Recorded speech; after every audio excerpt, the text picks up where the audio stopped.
I'm Sarah Kincaid from Belfast High School. This is one of my students, Robbie and Brewer, with us today. And we're going to talk about the whiteboard tables and the one-to-one classroom. As we talked about in the fall, there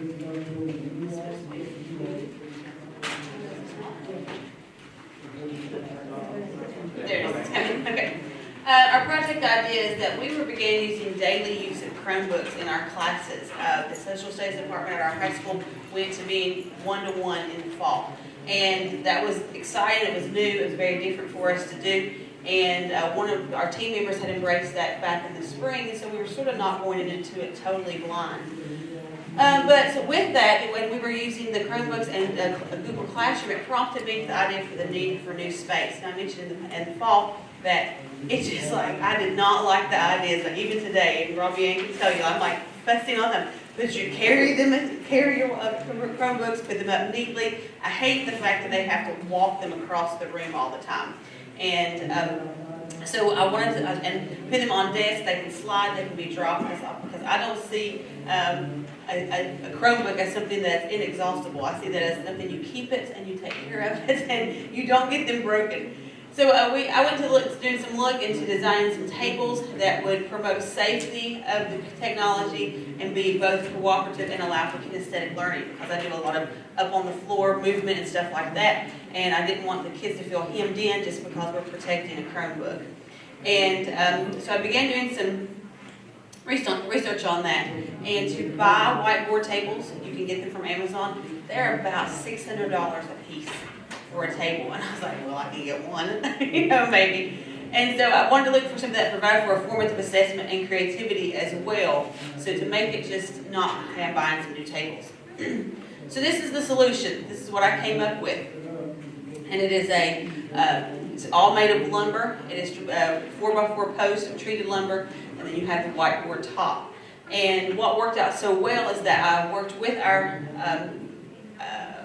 vocational school ITC and our carpentry teacher there, and we met, we conferenced, and we talked about the design. I went to him and said, this is what I want, and these are the things that I want from what you think that you can work together with it. And so he and I sort of came up with a design together. And each table has 4x4 legs. They are treated lumber, and you routed the edge of them so they wouldn't have a sharp edge, and we would have the less splintering. It's a 2x4 frame, and then you have 1/2-inch OSB. So those three components there make for a very heavy table. It's very stable, but it's very heavy. He also gave me the option of using shower board instead of using dry erase board. Dry erase board can be expensive. Shower board is 4x8 sheets, just like your OSB, and they're just about $16 as opposed to about $65 for dry erase. And he said, those last fairly long. They may stain a little sooner than the dry erase, but it's still good. We use quarter round, and Robbie can attest to that. They don't like the quarter round on top of the table, and I take this off because it's on their arms or whatever. And I said, well, if you're not laying on the table, then it doesn't bother your arms. But I said that quarter round keeps the edge, so even if they slide it across the slick shower board, the Chromebook is not going to fall off. And I said, just creates that you need to have good posture, doesn't it? Yeah. And then we have a Loctite adhesive to hold it down, and he opted to do that instead of, I thought he would put the shower board down and then put the quarter round on the trim-up, and he said, no, as your shower board gets stained, you may need to change that. So he said that way we can just pry it up as needed, and the table is still intact. We can change the shower board maybe every 5 years or something. And we painted them black just because that goes with what the rest of my classroom looks like. So this is the Belfast Area Technology Center Carpentry Class 104. That's in the raw when we started. This was my classroom, so it was very big and empty when I moved everything out. And in the day, I had some students move it in, and then you can see here, I have 6 right now. My grant was able to purchase 8, but they were still working on 2 of them. And so I had to get in the rotation when they were building things in the carpentry class. So I can accommodate 32 people at tables.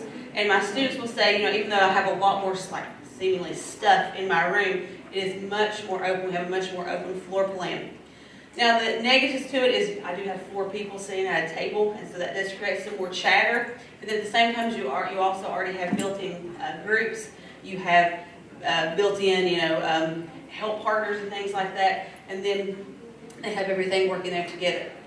Since I've gotten these in, you can see how the students are there, I've discussed with my technology coordinator with our board's office, and I said I would love it if I could never have to move the computers, because taking them up and down each class period is somewhat chaotic. It does create a very, I'm like, someone has to come fix the computers, they're all messy. And so he said that I could do drops, ceiling drops, and so hopefully we're going to be able to work that out to have ceiling drops at each table. As you can see right here, this is where they complain. Like, that touches my elbows, it hurts. I'm like, well, you just sit up straighter. But it does create, you can have enough room for the computer and then any other stuff.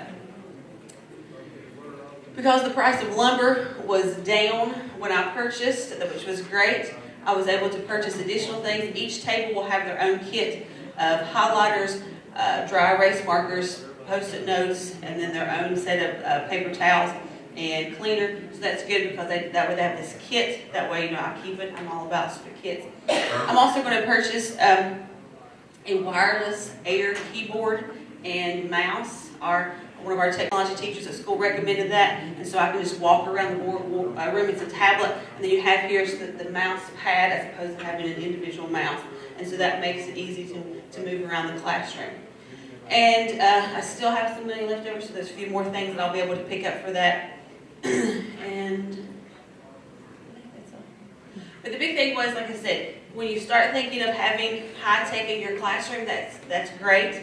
But then I think of the logistics. Where are we going to keep these computers? How are they going to be moved around? How's it going to be safe? And so having that scenario. And then it created a lot of buzz the day they moved in. I had a teacher across the hall. He's like, "Are these dry erase boards?" I was like, "Yeah." He's like, "Okay." And he just picks up some markers and starts writing on them. He's like, "Oh yeah, that really works." I was like, "Yeah, it really does work." And like I said, it just makes it easier. It says, "Robbie, had anything to add?" I didn't think she would have anything to add.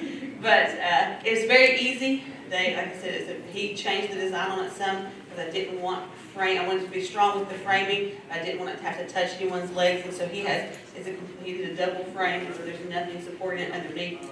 And so you have plenty of room for taller or larger students, or if you want to. You could probably get 6 at the table. I don't allow that, but you could easily fit 6 just based on the room. All right, thank you.